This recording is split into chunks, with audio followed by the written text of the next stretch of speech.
नमस्कार। हम राजस्थान की कला एवं संस्कृति में राजस्थान के लोक देवता को पढ़ रहे थे, ठीक है। और लोक देवता में हमने गोगाजी महाराज को पढ़ लिया है, तो आज हम उसके आगे पाबूजी महाराज को पढ़ेंगे। किस लोक देवता को पढ़ेंगे? पाबूजी को।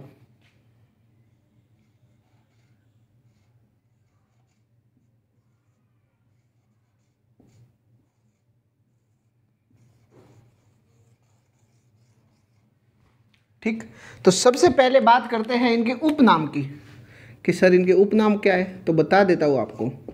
इनके जो उपनाम है वो इम्पोर्टेंट है, याद करना है, एग्जाम में डायरेक्ट पूछते हैं।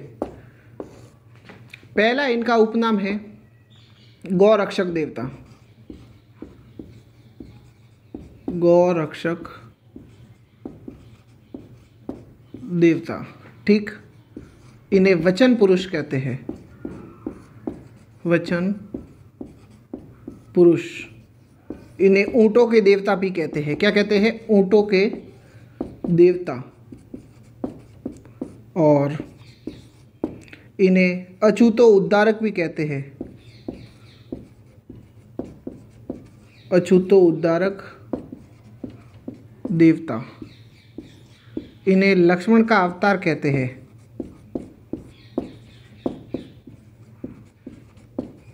इन्हें लक्ष्मण का अवतार कहते हैं। और इन्हें प्लेग के रक्षक कहते हैं।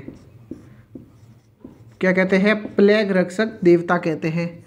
और इनका जो उपनाम है और है इनका उपनाम आड़ फाड़ के देवता। ये एग्जाम में आ चुका है, याद रखना, आड़ फाड़ के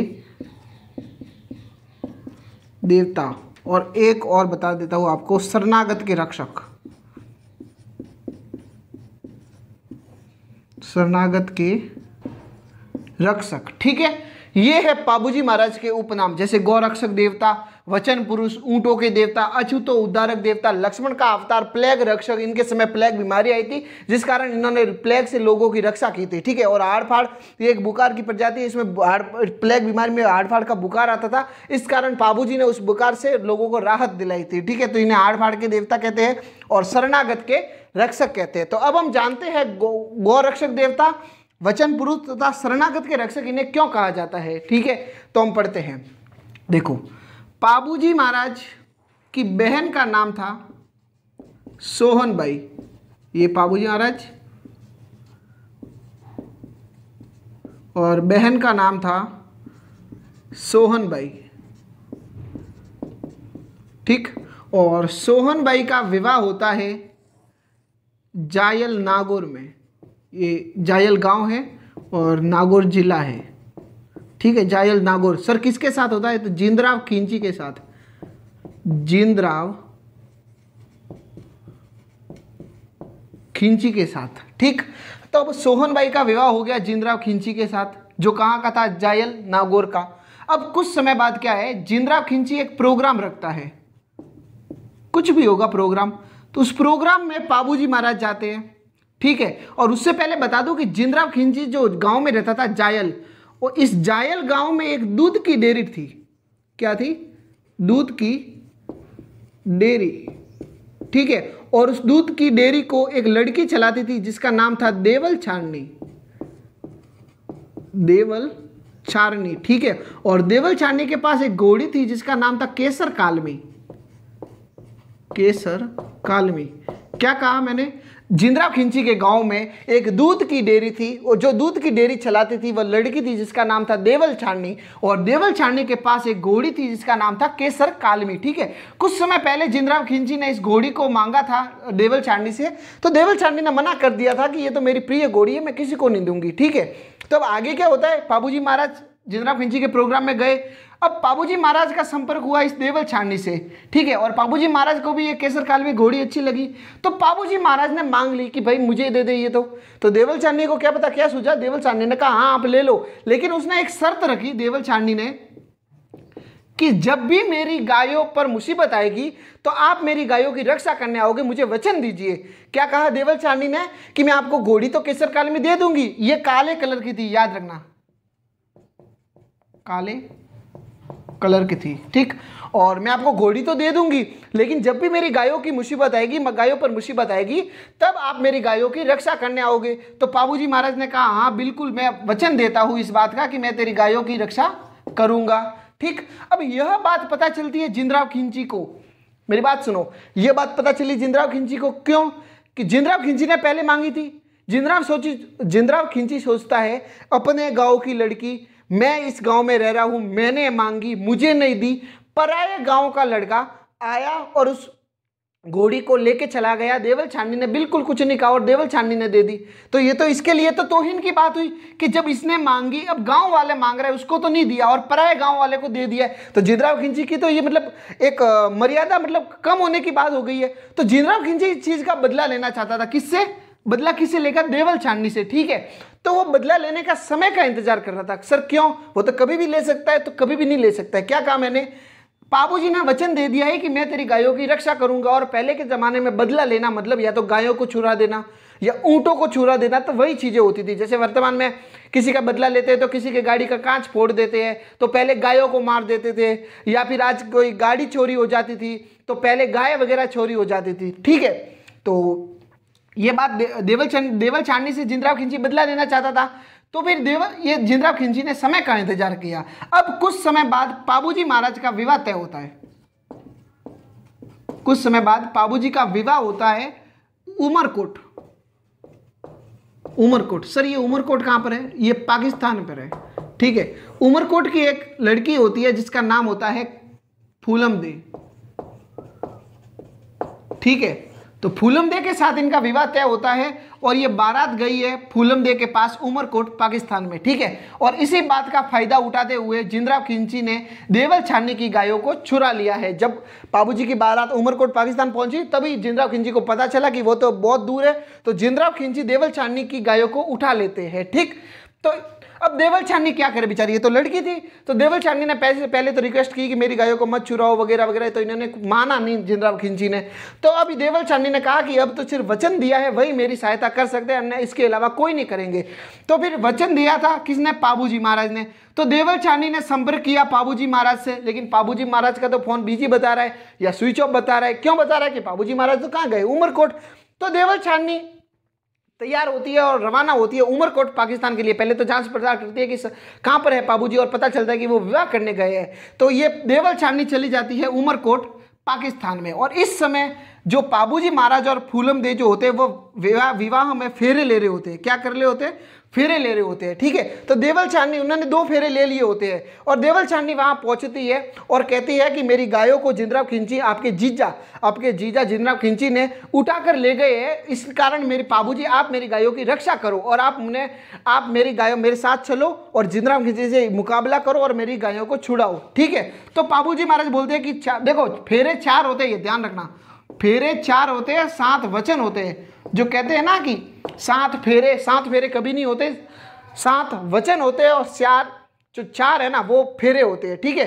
तो 2 फेरे हो गए थे। तो देवल छाननी ने कहा कि आप चलो, और तो बाबूजी महाराज ने कहा कि 2 फेरे हो गए, 2 फेरे और रहे, उसके बाद में तेरे गायों की रक्षा करूंगा और जरूर करूंगा, 2 फेरे हो जाने दे। तो बाबूजी महाराज ने इतना कहते ही तीसरा फेरा भी घूम लिया। अब देवल छाननी को आता है गुस्सा कि फिर देवल छाननी बोलती है कि आपने तो मेरी गायों की रक्षा करने का वचन दिया था और आप आज वचन से मुकर रहे हो। और तो फिर बाबूजी को महाराज को याद आती है कि रघुकुल रीत छदाचर आई, प्राण जाए पर वचन न जाए। तो बाबूजी महाराज कहते हैं, बाबूजी महाराज को पता चलता है कि यार मैंने वचन दिया था, और वो चौथा फेरा आधा छोड़ देते हैं। कहते कौन सा? चौथा फेरा आधा छोड़ देते हैं। चौथा फेरा आधा छोड़कर देवल छाननी के साथ एक गांव का नाम मिलता है डेंचू गांव। डेंचू गांव में चले जाते हैं। सर डेंचू गांव कहां पर है? जोधपुर में। डेंचू गांव जोधपुर में चले जाते हैं और वहां पर जिंदराव खिंची तथा बाबूजी के मध्य युद्ध होता है। सर कोई सन वगैरह है तो बता दो। तो 1276 ईस्वी में जिंदराव खिंची तथा बाबूजी के मध्य युद्ध होता है और इस युद्ध में बाबूजी की मृत्यु हो जाती है। क्या हो जाती है? बाबूजी की मृत्यु। तो प्रश्न आ जाए कि बाबूजी की मृत्यु किस गांव में हुई थी? तो डेंचू गांव, जो कहां पड़ता है? अपने जोधपुर में। कहां पड़ता है? अपने जोधपुर में, ठीक है। अब हम बात करते हैं इस युद्ध से संबंधित, ये आपको कहानी, राम कहानी जो भी है समझ में आ गई होगी, ठीक है। अब हम बात करते हैं इस युद्ध से एक बार प्रश्न आया था। सर कौन सा प्रश्न आया था, मैं आपको बताता हूं।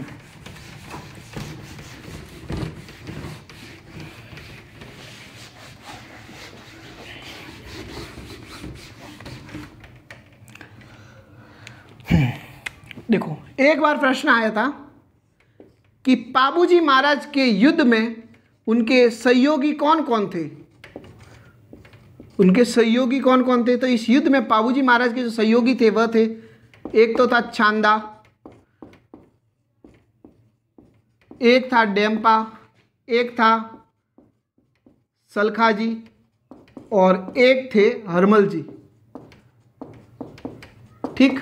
ये इनके प्रारंभिक सहयोगी, मतलब इस युद्ध में सहयोगी थे, ठीक है।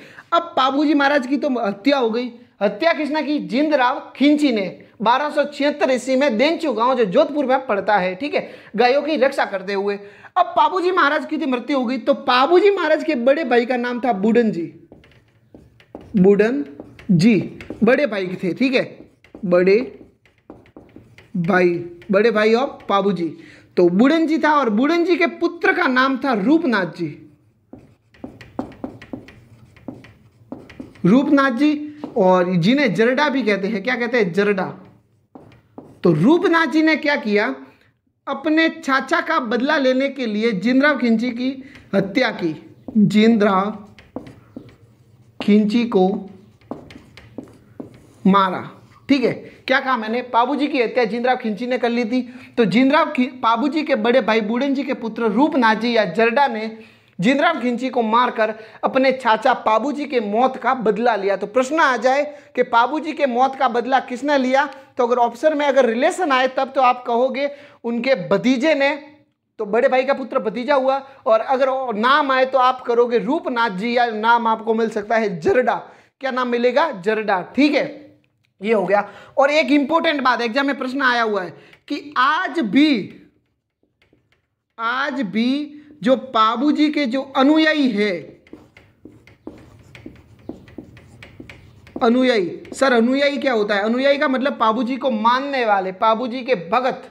तो पाबूजी के जो आज भी अनुयायी है वो विवाह में 3.5 फेरे लेते हैं। क्या कहा मैंने, विवाह में 3.5 फेरे लेते हैं। प्रश्न आ जाए कि किस लोक देवता के अनुयायी विवाह में 3.5 फेरे लेते हैं, तो पाबूजी महाराज के अनुयायी विवाह में 3.5 फेरे लेते हैं, ठीक है। अब हम बात करते हैं इनके जन्म से कि सर इनका जन्म कहाँ हुआ।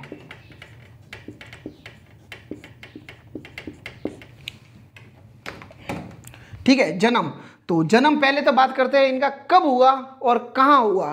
तो इनका जन्म होता है 1239 ईस्वी में, ठीक है। अब विक्रम संवत निकालना है तो 39 में 57 को ऐड कर दो। देखो 1239 है प्लस 57, 7 14 और 1 15 16 का 6, और ये हो गए 1296 विक्रम संवत, ठीक है। मैं बार बार नहीं निकालूंगा, आप याद रखना ईस्वी दिया हुआ है, 57 ऐड कर लेना। 1296 ईस्वी में विक्रम संवत में इनका जन्म हुआ, ठीक है। इनका जन्म कहाँ हुआ, तो इनका जन्म हुआ था कोलूमंड। कोलूमंड, सर कोलूमंड कहाँ पर है, फलौदी। और सर कोलूमंड तो आपने हमारी अगली वीडियो में बताया था कुछ। कोलूमंड में गोगाजी महाराज का ससुराल था। कोलूमंड की एक लड़की थी, इसका नाम था केलमदे। क्या नाम था, केलमदे। तो केलमदे किनकी पत्नी थी, गोगाजी महाराज की पत्नी का नाम था केलमदे, ठीक है। और वह कहाँ की थी, कोलूमंड फलौदी की, ठीक। तो 1239 ईस्वी में कोलूमंड फलौदी में इनका जन्म हुआ। और जन्म सर कब हुआ, कुछ दिवस तो होगा, उस दिन क्या मतलब था, तो चैत्र अमावस्या को इनका जन्म हुआ। कब, चैत्र अमावस्या। तो चैत्र अमावस्या को इनका जन्म हुआ, ठीक है। और इनका जो मंदिर है वह कोलूमंड फलौदी में ही है, ठीक है, जहाँ पर चैत्र अमावस्या को मेला भरता है। कब मेला भरता है, चैत्र अमावस्या को मेला भरता है, ठीक है। और इनके मंदिर में थाली नृत्य किया जाता है। कैसा नृत्य, थाली नृत्य किया जाता है, ठीक है। ये हो गई। अब हम बात करते हैं इनके पिता की। अब हम कुंडली देखते हैं कि भाई इनके कुंडली में क्या है। तो पिता का नाम था धांधल जी राठौड़। क्या बात है, दांदल जी राठौड़। क्या नाम था? दांदल जी राठौड़। सर माता कौन थी इनकी? तो माता का नाम था कमला दे। ठीक है, और पत्नी का तो मैंने आपको बता ही दिया है कि पत्नी थी, इनका नाम था सुप्या दे, या आपको नाम मिल सकता है फूलम दे। ये दोनों एक ही थी, ध्यान रखना। सुप्या दे भी उनका ही नाम है और फूलम दे भी उनका ही नाम है। ठीक है सर, ये कहाँ से थे? तो यह थे उमरकोट। उमरकोट पाकिस्तान के सूरजमल सोडा की पुत्र थी। किन की पुत्री? सूरजमल सोडा की पुत्री थी। प्रश्न आ जाए कि पाबूजी महाराज के ससुर का क्या नाम था? तो पाबूजी महाराज के ससुर का नाम था सूरजमल सोडा। क्या नाम था? सूरजमल सोडा, जो कहाँ का था? उमरकोट पाकिस्तान में पड़ता है। कहाँ पर है? उमरकोट पाकिस्तान में। ठीक है, ये हो गई पत्नी की बात। अब हम बात करते हैं इनके प्रतीक की। पाबूजी महाराज का प्रतीक तो सांप है, गोगा जी महाराज का। तो पाबूजी महाराज के प्रतीक की बात करें तो इनका जो है वह है भाला लिए अश्वारोही। भाला लिए अश्वारोही। सर इसका मतलब क्या हुआ? एक व्यक्ति होगा जो घोड़े पर बैठा हुआ होगा और हाथ में भाला होगा। क्या कहा मैंने? एक व्यक्ति होगा जो घोड़े पर बैठा हुआ होगा और जिसके हाथ में भाला होगा, उनको आप क्या कहोगे? पाबूजी महाराज। क्या कहोगे? पाबूजी महाराज। ठीक है, चलो। और इनकी एक खास बता दूं कि इनका जो घोड़ा है या वाहन, तो इनकी घोड़ी थी, उस घोड़ी का नाम था केसर कालमी। केसर कालमी। प्रश्न आया हुआ है एग्जाम में, रट लेना इसको। पाबूजी के घोड़ी का क्या नाम था? केसर कालमी। ठीक है, और इनकी जो पगड़ी होती है, इनकी जो पगड़ी होती है वह बाईं ओर झुकी हुई होती है। बाईं ओर झुकी होती है। ठीक है, पाबूजी महाराज की जो पगड़ी है वह बाईं ओर झुकी हुई होती है। ठीक है, घोड़ी का नाम था केसर कालमी। और इन्होंने मारवाड़ में सर्वप्रथम ऊंट तथा सांड पाबूजी महाराज ने लाए थे। देखो क्या कहा मैंने? प्रश्न आ जाए कि मारवाड़ में सर्वप्रथम ऊंट तथा सांड, मारवाड़ में सर्वप्रथम ऊंट तथा सांड किस लोक देवता ने लाए थे? तो मारवाड़ में सर्वप्रथम ऊंट तथा सांड पाबूजी महाराज लेकर आए थे। ठीक है, और पाबूजी महाराज के ऊंटों की जो देखरेख करता था उसका नाम था हडमल रायका। एग्जाम में प्रश्न आ चुका है कि पाबूजी महाराज के ऊंटों की देखरेख कौन करता था? तो हडमल रायका। ठीक है, और एक मेहर मुसलमान होते हैं, मुसलमानों में एक जाति होती है मेहर, तो मेहर मुसलमान इन्हें पीर मानते हैं। प्रश्न आ जाए कि कौन से मुसलमान इन्हें पीर मानते हैं? तो मेहर मुसलमान इन्हें पीर मानते हैं। ठीक है, प्रतीक चिन्ह हो गया भाला लिए अश्वारोही, घोड़ी हो गई केसर कालमी, पगड़ी बाईं और झुकी हुई होती है, और मारवाड़ में सर्वप्रथम ऊंट तथा सांड पाबूजी महाराज लेकर आए थे। ठीक है, ये हो गई। अब हम बात करते हैं इनके कुछ फड़ है। पाबूजी की फड़ जो है वह पूरे भारत में प्रसिद्ध है। सर ऐसी क्या खास बात है, मैं आपको बताता हूँ। ठीक है,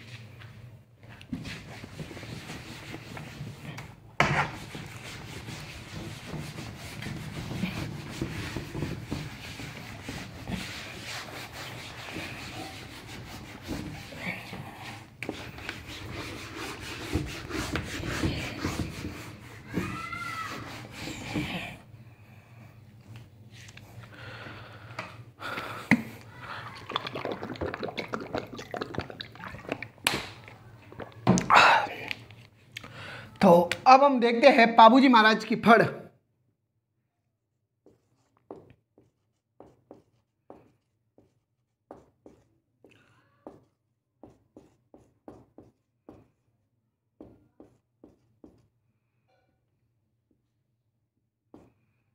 पाबूजी की फड़, ठीक है, तो पाबूजी की फड़ जो है वह सबसे प्रसिद्ध फड़ है।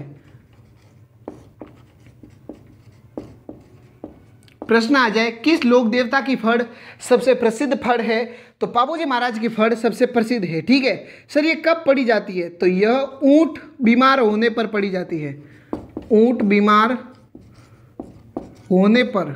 ठीक है, बाबूजी की फड़ का वाचन ऊंट बीमार होने पर का वाचन किया जाता है। ठीक है, और इनकी फड़ का जो वाचन है वह आयड़ जाति का भोपा, या जिसे नायक कह सकते हो आप, आयड़ या नायक जाति का भोपा इनके फड़ का वाचन करता है। ठीक है, और इनकी फड़ का वाचन करते समय वाद्य जो यंत्र है वह रावण हत्ता बजाया जाता है, रावण हत्ता। इनकी फड़ का वाचन करते समय रावण हत्ता वाद्य यंत्र का प्रयोग किया जाता है। ठीक है, रावण हत्ते के बारे में बता दूं कि रावण हत्ते में कुल 9 तारें होती है, हालांकि हम वाद्य यंत्र में पढ़ेंगे, लेकिन बता देता हूँ रावण हत्ते में 9 तारें होती है और सबसे प्रसिद्ध फड़ बाबूजी की है। और प्रश्न आ जाएगी सबसे लंबी फड़, लंबी फड़, तो लंबी फड़ है देवनारायण जी की, और छोटी फड़ भी है देवनारायण जी की, छोटी फड़ भी देवनारायण जी की। और फड़ चित्रण के लिए प्रश्न आ जाए कि फड़ चित्रण के लिए कौन सा शहर मशहूर है, तो शाहपुरा। शाहपुरा कहाँ है, भीलवाड़ा में। ठीक है, ये हो गया। अब पढ़ते हैं बाबूजी के पवाड़े, नाम सुना होगा, बाबूजी के पवाड़े। ठीक है सर, बाबूजी के पवाड़े कौन गाता है, तो यह गाती है रायका या रेबारी जाति, रायका या रेवाड़ी जाति के द्वारा बाबूजी के पवाड़े गाए जाते हैं। ठीक है, और यह जो है वह माठ वाद्य यंत्र द्वारा गाए जाते हैं, माठ वाद्य यंत्र का प्रयोग किया जाता है। ठीक है, क्या कहा मैंने, बाबूजी के पवाड़े किस वाद्य यंत्र से गाए जाते हैं, तो माठ वाद्य यंत्र से। ठीक है, और बाबूजी के पवाड़े कौन सी जाति गाती है, तो रायका या रेबारी जाति। और इस जाति की खास बात है, ये ऊंट पालक जाति है, ऊंट पालक जाति है। ठीक है, चलो अब हम बात करते हैं, एक और पढ़ लेते हैं, बाबूजी के यश, बाबूजी के यश। ठीक है, अब सर बाबूजी के यश कौन गाते हैं, तो बाबूजी के यश गाते हैं थ्योरी जाति के लोग, थ्योरी जाति, ये मुख्यतः गुजरात में पाई जाती है। ठीक है, थ्योरी जाति के लोग सारंगी वाद्य यंत्र द्वारा गाते हैं, किस वाद्य यंत्र से, सारंगी वाद्य यंत्र से। ठीक है, और सारंगी वाद्य यंत्र में तारों की संख्या 27 होती है, कितनी होती है, 27। सब थ्योरी जाति जो गुजरात में वो क्यों गाएंगी, तो बता देता हूँ, थ्योरी जाति के कुल 7 भाई थे, कितने, 7 भाई। तो गुजरात का एक शासक था आना बघेला, तो आना बघेला ने उन 7 भाइयों को कैद कर लिया था, तो बाबूजी ने उन 7 भाइयों को आना बघेला की कैद से छोड़ाया था, जिस कारण थ्योरी जाति के लोग बाबूजी के यश गाती है। और जो किस वाद्य यंत्र का प्रयोग करती है, सारंगी वाद्य यंत्र, जिसमें 27 तारों की संख्या 27 होती है। ठीक है, अब हम बात करते हैं बाबूजी से संबंधित कुछ ग्रंथ। ठीक है, पहला है बाबू प्रकाश, बाबू प्रकाश। ठीक है, दूसरा ग्रंथ है बाबूजीरा दोहा, बाबूजीरा दोहा। तीसरा बाबूजीरा चंद। ठीक है, तो बाबू प्रकाश लिखा है मोडली आसिया जी ने, मोडली आसिया जी ने। प्रश्न आ जाए कि बाबू प्रकाश के लेखक कौन है या ग्रंथ के रचनाकार कौन है, तो बाबू प्रकाश के है मोडली आसिया जी। ठीक है, और बाबू जी का दोहा लिखा है लगराज ने, और बाबूजी ने छंद लिखा है मेहाजी बिठू जी। ये हो गया कंफर्म।